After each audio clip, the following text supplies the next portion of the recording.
இலங்கையில் இயங்கி வருகின்ற அகதியா பாடசாலைகள் எதிர்நோக்கின்ற அடிப்படை பிரச்சனைகள் என்னென்னு தான் பார்க்க போகிறோம் இந்த வீடியோவை ஸ்கிப் பண்ணாமல் பாருங்கள். இலங்கையில் அரச அங்கீகாரத்துடன் இயங்கப்படக்கூடிய ஒரு பாடசாலை சிஸ்டம் தான் அகதியா பாடசாலை சிஸ்டம். 1951ஆம் ஆண்டுலேருந்து இன்றைய வரைக்கும் கிட்டத்தட்ட 70 வருடங்களுக்கு மேலாக அகதியா பாடசாலை இலங்கையில் இயங்கி வருகிறது. இந்த அகதியா பாடசாலை இந்த மேனேஜ்மெண்ட்டுக்கும் அது சம்பந்தப்பட்ட அகதியா சமூகத்துக்கும் தெரியும். அகதியா பாடசாலையில் இருக்கிற குறைபாடுகள் அதை நிவர்த்தி செய்கிறதுக்கான வழிவகைகளை டெய்லி இன்னும் தேடி தான் இருக்கிறாங்க. அந்த வீடியோவில் முதல்ல பார்த்து விளங்கிக் கொள்ள வேணும் என்ன பேசிக் பிரச்சனைகளை அகதியா பாடசாலை என்று சொல்கிற கட்டமைப்பு எதிர்நோக்குறது. முதலாவது அகதியா அறநெறி பாடசாலை சம்பந்தமாக தெளிவான ஒரு விளக்கம் மக்கள் மத்தியில் போய் இன்னும் சேரவில்லை என்று தான் சொல்ல வேணும். அநேகருக்கு போய் சேர்ந்திருந்தாலும் அநேகருக்கு இன்னும் போய் சேராதது ஒரு காரணம் அதாவது சோஷியல் அவேர்னஸ். அகதியா பாடசாலைனா என்ன, அதில் என்ன கற்றுக் கொடுக்கப்படுகிறது, அதில் இறுதி முடிவுகள் எப்படி இருக்கும், அதில் இருக்கிற எக்ஸாம்ஸ் எப்படி நடக்கும், இது அரச அங்கீகாரத்துடன் இயங்கப்படக்கூடியது அல்லது இது ஒரு தனியார் குழுக்களுக்கு சொந்தமான விடயமான்னு சொல்ற அவேர்னஸ் முக்கியமா இது சம்பந்தமா இதுல என்ன கற்றுக் கொடுக்குறாங்கன்னு சொல்ற சம்பந்தமான அவேர்னஸ் மிகவும் குறைவாக இருக்கிறது ஒரு காரணம், சோஷியல் அவேர்னஸ். ரெண்டாவது எங்களுக்கு சொல்லலாம் இதுல இருக்கிற கமிட்டி கட்டமைப்புல பவர்ஃபுல்லான கட்டமைப்பு சிஸ்டம் இருக்க வேணும். இல்லைன்னு சொல்ல இல்லை, ஆனால் இருக்கிறது மஇன்னும் பவர்ஃபுல்லாக வேணும். உதாரணமாக அகதியா பாடசாலை நிர்வகிக்கப்படுகிறது எப்படின்றால் சென்ட்ரல் ஃபெடரேஷன் ஆஃப் அகதியா என்று சொல்லலாம். அதாவது மத்திய சம்மேளனத்தின் மூலமாகத்தான் இயங்க வருகிறது. இந்த மத்திய சம்மேளனத்தின் கீழாக இருக்கிறது மாவட்ட சம்மேளனங்கள். இந்த மாவட்ட சம்மேளனத்துக்கு கீழே இருக்கு பிரான்ச் அகதியாக்கள் இருக்கு. அதாவது ஒரு ஊர் எடுத்துக்கொண்டால் ஒவ்வொரு ஊர்லேயும் ஒவ்வொரு அகதியா இருந்தால் இந்த தனிப்பட்ட அகதியாக்களோட ஒரு டிஸ்ட்ரிக்ட்ல இருக்கிற தனிப்பட்ட அகதியாக்களோட கூட்டுவாக சேர்ந்தது தான் அந்த மாவட்ட அகதியா சம்மேளனம். இந்த மாவட்ட அகதியா சம்மேளனத்திட கூட்டுகளாக சேர்ந்து தான் மத்திய சென்ட்ரல் ஃபெடரேஷன் அகதியா சென்ட்ரல் ஃபெடரேஷன் அமைய பெற்றிருக்கு.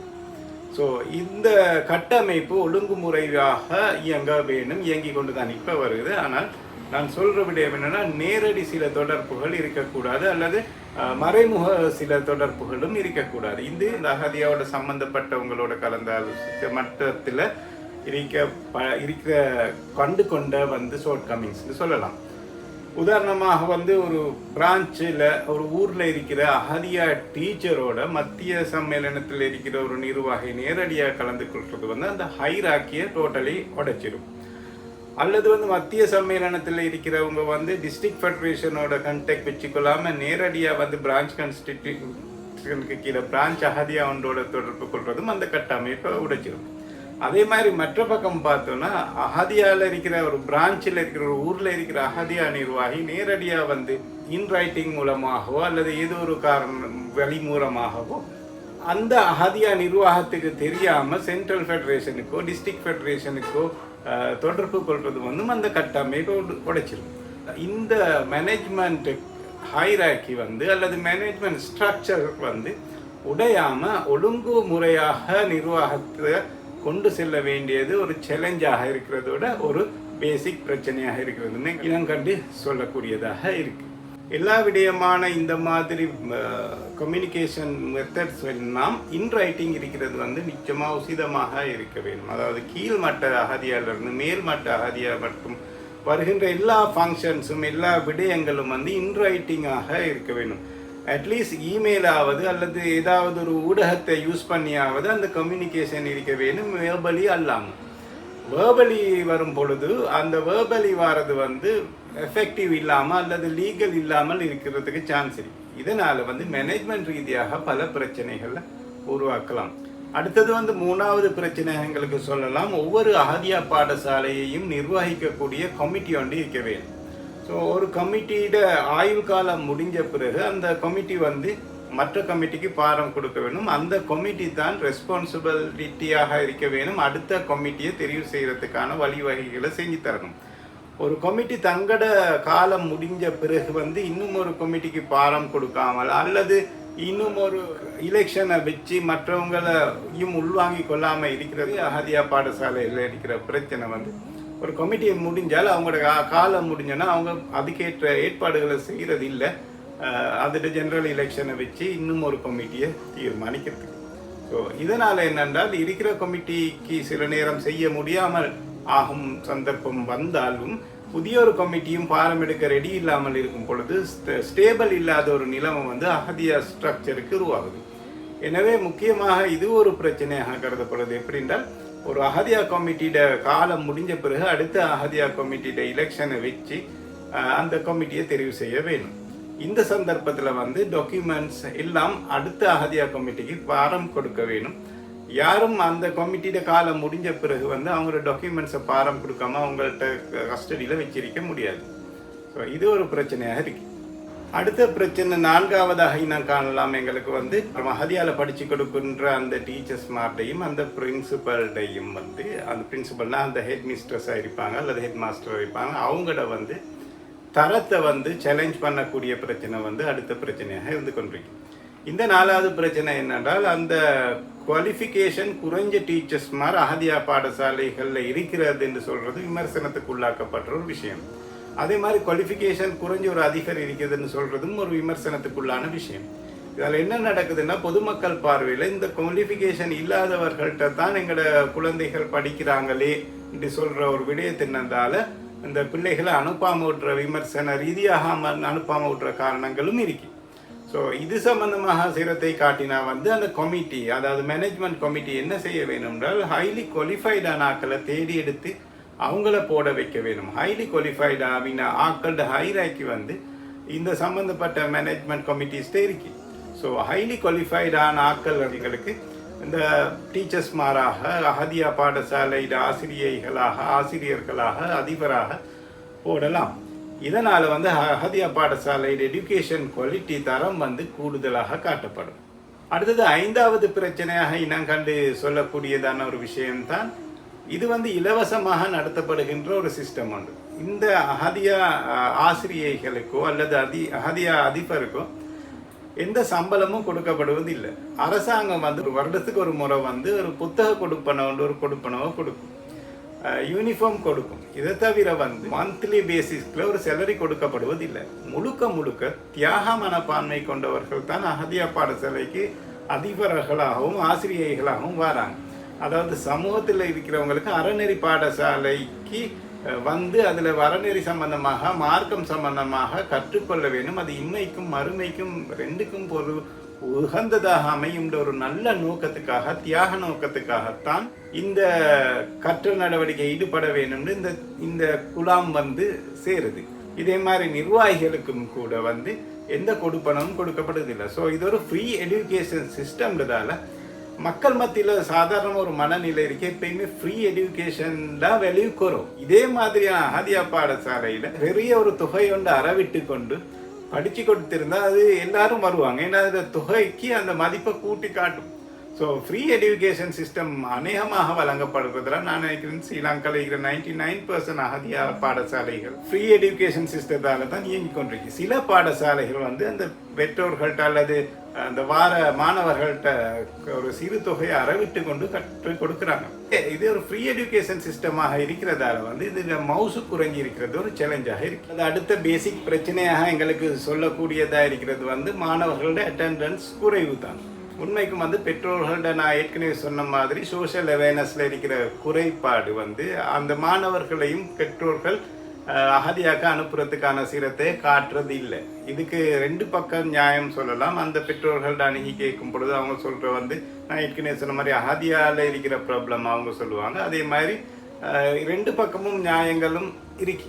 அந்த டோட்டல் சமூகத்தில் ஒரு 1000-2000 குடும்பம் இருந்தாலும் அதில் 1% 2% 3% மாதிரியான சிறிய தொகை தான் அகதியா பாடசாலைக்கு வராங்க.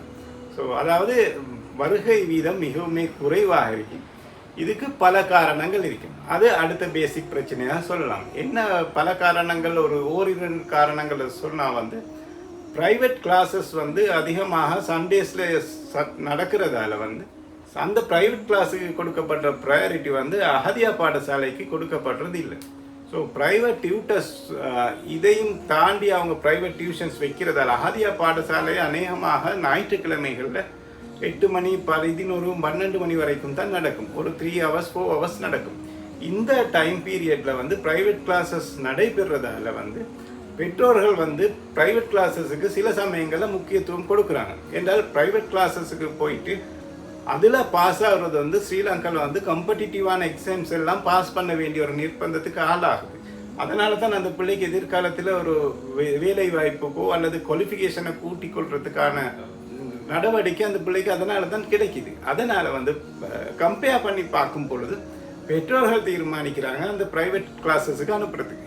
ஸோ ப்ரைவேட் கிளாஸஸுக்கு அனுப்புறதால அடுத்த பக்கம் வந்து அகதியாக்கு வர பிள்ளைகளோட வீழ்ச்சி காட்டப்படுகிறது. ஆனாலும் இதில் மற்ற பக்கத்தை எடுத்துக்கொண்டால் ப்ரைவேட் கிளாஸஸ் இன்றைக்கு ஸ்ரீலங்காவில் நடக்கிற வகுப்புகளை பார்த்தால் 4ஆம் ஆண்டுக்கு மேலே தான் ப்ரைவேட் கிளாஸஸ் நடக்குது. அப்படின்னு எடுத்துக்கொண்டால் 1ஆம் ஆண்டு 2ஆம் ஆண்டு 3ஆம் ஆண்டு பிள்ளைகள் வந்து அதிகமாக வர வேணும் அகதிய பாடசாலைக்கு. ஆனால் அந்த வீதமும் குறைவாகத்தான் இருக்கு. இப்படியும் கதைக்கலாம் எங்களுக்கு. ஸோ 1ஆம் ஆண்டு 2ஆம் ஆண்டு 3ஆம் ஆண்டு பிள்ளைகள் ப்ரைவேட் கிளாஸுக்கு போகிறதும் இல்லை, அகதியாக்கு வாரதும் இல்லை என்றால் அகதியாக்கு வரக்கூடிய சான்ஸ் கூடுதலாக இருக்கு.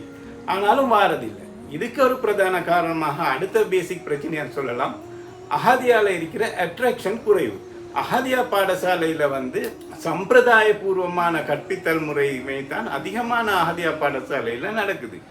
மிச்சம் மாடர்னைஸ் ஆகின அல்லது ட்ரெயின்டான டீச்சர்ஸ் உள்ள அல்லது மிகவும் கவர்ச்சியான முறையில் வந்து அகதியா பாடசாலைகள் நடைபெறுறது குறைவாக இருக்கிறதால அந்த 1ஆம் ஆண்டு 2ஆம் ஆண்டு 3ஆம் ஆண்டு பிள்ளைகளுக்கு வந்து இந்த அகதியா பாடசாலை மீது உள்ள அட்ராக்ஷன் மிகவும் குறைவாக இருக்கும். எந்த அளவுக்குன்னா நீங்கள் பாருங்கள், ஸ்கூலுக்கு போடுறதுக்கு முதல்ல வந்து நர்சரி ஸ்கூல்ஸுக்கு அனுப்புவாங்க. அந்த நர்சரி ஸ்கூல்ஸுக்கு போனால் ஒரு 2 கிழமையில் அந்த குழந்தை வந்து ஃப்ளெக்சிபிள் ஆகிரும் அந்த நர்சரி ஸ்கூல்ஸுக்கு போகிறதுக்கு. சில சமயங்கள் அந்த நர்சரி ஸ்கூல்ஸுக்கு போவாட்டி அந்த பிள்ளைக்கு ஒரு மாதிரி, ஏன்றால் அங்கே இருக்கிற அட்ராக்ஷன், அங்கே இருக்கிற கேர்னஸ், அந்த நர்சரி ஸ்கூலில் அந்த டீச்சர்ஸ்மார் அந்த அன்போட கட்டி தழுவி கூட்டிட்டு போகிற அந்த ஸ்டைல் வந்து அகதியா பாடசாலையில் மிகவும் குறைவாகத்தான் இருக்கும். இது அதாவது அட்ராக்ஷன் மிகவும் குறைவாக இருக்கிறது ஒரு பிரச்சனையாக எங்களுக்கு இன்னும் கண்டு சொல்லலாம். அடுத்தது வந்து ஸ்ரீலங்காவில் இருக்கிற லோ வந்து இந்த அறநெறி பாடசாலையை ஊக்குவிக்கிறதுக்கு அல்லது அறநெறி பாடசாலைக்கு கட்டாயம் செல்ல வேணும்ன்ற சொல்கிற நிலைமைக்கு இன்னும் வர இல்லைன்னு தான் சொல்ல வேணும். சட்ட ரீதியாக சட்டம் இயற்றப்பட்டு சட்டம் வந்து அமுல்படுத்தப்படுற நிலைமை மிக குறைவாக இருக்கிறதால தான் இன்றைக்கு வந்து ப்ரைவேட் டியூட்டர்ஸ் வந்து சண்டேஸில் அந்த மார்னிங் செஷன் வந்து ப்ரைவேட் கிளாஸஸ் வச்சு கொண்டிருக்கிறாங்க. ஸோ மார்னிங் ப்ரைவேட் கிளாஸஸ் வைக்கிற அந்த டியூட்டர்ஸுக்கு எதிராக ஸ்ட்ராங்கான சட்ட நடவடிக்கைகள் எடுக்கப்பட்டிருந்தால் அந்த இடங்கள் குறைவாக இருக்கும். அடுத்தது வந்து ஸ்கூல்ஸுக்கு போகணுன்ற கட்டாயம் மாதிரி அகதியா பாடசாலைகளுக்கு போக வேணும்னு சொல்கிற ஃபோர்ஸ்ஃபுல்னஸான லோ வந்து ஸ்ரீலங்காவில் உருவாக்கப்பட்டால் வந்து அது மிகவும் சிறந்த ஒரு விடயமாக இருக்கும். அடுத்த பேசிக் பிரச்சனையாக சொல்லக்கூடிய விஷயம் என்னென்றால் பில்டிங் ஸ்பேசஸ் வந்து அகதியா பாடசாலைக்கு மிகவும் குறைவாக இருக்குது. ஸ்ரீலங்காவில் நடக்கிற 199% அகதியா பாடசாலைக்கு பெர்மனண்ட்டான பில்டிங்ஸ் இல்லை. இவங்க என்ன செய்வாங்கன்றால் அந்தந்த ஊரில் இருக்கிற பாடசாலையை அணுகி அந்த பாடசாலையை தான் யூஸ் பண்ணுவாங்க. ஸோ பாடசாலை வந்து ஒரு கவர்மெண்ட் ப்ராப்பர்ட்டி. இந்த கவர்மெண்ட் ப்ராப்பர்ட்டியோட இன்சார்ஜ் வந்து அந்த பாடசாலை குறித்த அதிபர். ஸோ அவர் ரெஸ்பான்சிபிலிட்டியாக இருப்பார் எப்பயுமே அந்த ப்ராப்பர்ட்டிஸுக்கு. ஸோ சில சமயங்களில் சில அதிபர்மார் வந்து அகதியா பாடசாலைக்கு கொடுக்குறத விரும்ப மாட்டாங்க. ஏன்னா அகதியா பாடசாலைக்கு அந்த பாடசாலையில் படிக்கிற மாணவர்கள் மாத்திரமல்ல வெளிப்பாடசாலையில் படிக்கிற மாணவர்களும் வந்து சேரலாம். ஸோ இந்த நிலைமை உருவாகும் பொழுது அந்த பாடசாலையில் சில பாதுகாப்பு பிரச்சனைகள் ஏற்படலாம். இதெல்லாம் கவனத்தில் கொண்டு வந்து சில அதிபர்மார் வந்து அந்த பாடசாலையை கொடுக்க விரும்புகிறதில்லை. எனவே வெளியில் போய் வெளியே ஒரு தனி பிரத்யோக பில்டிங் ஸ்பேஸ் ஒன்று எடுத்துக்கொண்டு தான் அகதியாவை செய்ய வேணும். அந்த நிலைமை எல்லா அகதியா பாடசாலைக்கும் இல்லாததால் வந்து இது ஒரு பேசிக் பிரச்சனையாக சொல்லலாம். அந்த மாதிரி சந்தர்ப்பத்தில் சில நேரங்களில் அதிபர் கொடுத்திருந்தால் கூட சில சண்டேஸில் வந்து வேறு வேறு காரணங்களுக்காக அரசாங்கமே அந்த பாடசாலையை கேட்டெடுக்கும். அந்த சந்தர்ப்பத்தில் அதிபருக்கு கொடுத்து விட்டு சும்மா இருக்க தான் வரும். இப்படியான பேசிக் பிரச்சனைகளுக்கு ஒரு பிரச்சனையாக சொல்லலாம். எனவே இந்த மாதிரி இருக்கிறதோடு நான் ஏற்கனவே சொன்ன ஒரு அட்ராக்ஷன் சம்மந்தமாக, ஸோ அட்ராக்ஷனில் வந்து இந்த மாதிரி ஒரு 3 ஹவரில் வந்து அந்த அட்ராக்ஷனை கொடுக்க முடியாத காரணம் வந்து வேறொரு இடத்துல செய்கிறதால. உதாரணமாக இஸ்லாம் பாடம் வந்து பாடசாலைகளில் நடந்து கொண்டு தான் இருக்கு. ஆகவே பாடசாலையில் நடந்து கொண்டிருக்கிற இஸ்லாத்தை இன்னொருக்கா ஞாயிற்றுக்கிழமையும் எடுத்தால் ரெண்டுக்கும் ஒரு வித்தியாசம் வேணும். ஸோ இந்த வித்தியாசம் அட்ராக்ஷனாகத்தான் இருக்க வேணும். பாடசாலையில் ஓரிரு பாட நெறிகளில் நேரத்தோடு முடிஞ்சிடும். ஆனால் பாடசாலையை விட்டு பிரத்யோகமாக வர அஹதியா ஸ்டூடெண்ட்ஸுக்கு வந்து ப்ராக்டிக்கலாக வச்சால் வந்து உதாரணமாக தயமும் செய்ததை ப்ராக்டிக்கலாக காட்டலாம், தொழுகையை ப்ராக்டிக்கலாக காட்டலாம். இது மாதிரி ப்ராக்டிக்கலாக ஒரு ஹதீஸை மனநமிட்டு அது ப்ராக்டிக்கலாக செஞ்சு பார்க்க வைக்கலாம். ஜக்காத் சம்பந்தமாக ஒரு ஹதீஸை மனநமிட்டு அந்த 2.5% கொடுக்கறது, அந்த கால்குலேட் பண்ணுறது எப்படின்னு ப்ராக்டிக்கலாக செய்ய வச்சு எல்லாருக்கும் ஒரு சிறிய தொகை பணத்தை கொண்டாந்து அதில் 2.5% கால்குலேட் பண்ணி அது எல்லாத்தையும் சேர்த்து வெளியில் போய் பாடசாலை வெளியே சமூகத்துக்கு போய் ஒரு ஜக்காத் பெற தகுதியான ஒருவர் இருந்தால் அவருக்கு ஹேண்ட் ஓவர் பண்ணுற மாதிரியான ப்ராக்டிக்கலாக செய்யக்கூடிய நிலைமைகள் வந்து அஹதியா பாடசாலையில் இல்லை. இதை நான் ஏற்கனவே அட்ராக்ஷன் சப்ஜெக்டுக்குள்ளே சொல்லியிருக்கவே. ஓகே, அடுத்து எங்களுக்கு பார்க்கலாம் மஸ்ஜித் நிர்வாகங்கள் வந்து அந்தந்த ஊர்களில் நடைபெறுகின்ற அஹதியாவுக்கு கொடுக்குற சப்போர்ட் மிகவுமே குறைவாக இருக்கிறது. மஸ்ஜித் நிர்வாகத்தை எடுத்துக்கொண்டால் இன்றைக்கு ஸ்ரீலங்கா முழுக்க இருக்கிற அந்த ப்ராப்ளம் தான். மஸ்ஜித் நிர்வாகங்கள் வந்து பள்ளி வாசலை ஆன்மீக ரீதியாக பரிபாலிக்கிற வேலையை மாத்திரம் தான் செய்து கொண்டிருக்கிறார்களே ஒழிய நம்ம மஸ்ஜித் நிர்வாகத்திட பங்களிப்பு சமூகத்தை எப்படி வழி நடத்துறது என்று சொல்றதெல்லாம் மிகவும் மங்கி போயிருக்கு ஸ்ரீலங்காவில். அதனாலவோ என்னவோ அஹதியா பாடசாலைகளை வந்து ஊக்குவிக்கிறதுக்காக சப்போர்ட் பண்ணுறதுக்கான எந்தவித நடவடிக்கைகளையும் மஸ்ஜித் நிர்வாகங்கள் ஸ்ரீலங்காவில் எடுக்கிறது வந்து மிகவுமே குறைந்திருக்கிறது அல்லது அது சம்பந்தமாக மஸ்ஜித் நிர்வாகிகளுக்கான தெளிவோ இல்லாமல் இருக்கிறது ஒரு காரணமாக இருக்குது. ஸோ மஸ்ஜித் நிர்வாகம் அல்ல, அந்த சமூகத்தில் இருக்கிற மற்ற இதர சமூக நிறுவனங்கள் கூட அஹதியா பாடசாலையை ஊக்குவிக்கிறதுல ஒரு ஸ்தம்பித நிலைமையை காட்டுது. ஓரிரு சந்தர்ப்பங்கள் ஊக்குவிக்கிற அமைப்புகளை எங்களுக்கு காணலாம். ஸோ இது மாதிரியான பேசிக் சேலஞ்சஸ் அல்லது பேசிக் எதிர்நோக்கிற பிரச்சனைகளை வந்து அஹதியா பாடசாலை பக்கம் இருந்து பார்க்கும் பொழுது விளங்குது. இது மாதிரியான பேசிக் பிரச்சனைகள் எங்களுக்கு இன்றைய தினம் சொல்லி காட்டலாம். இந்த பேசிக் பிரச்சனையை தவிர இன்னும் பல பிரச்சனைகள் இருக்கும். அப்படி நீங்கள் இனம் கண்ட பிரச்சனைகள் ஏதாவது இருந்தால் கட்டாயம் மறக்காமல் கமெண்ட் பாக்ஸில் கமெண்ட் பண்ணுங்கள். மற்றும் ஒரு வீடியோவில் சந்திப்போம்.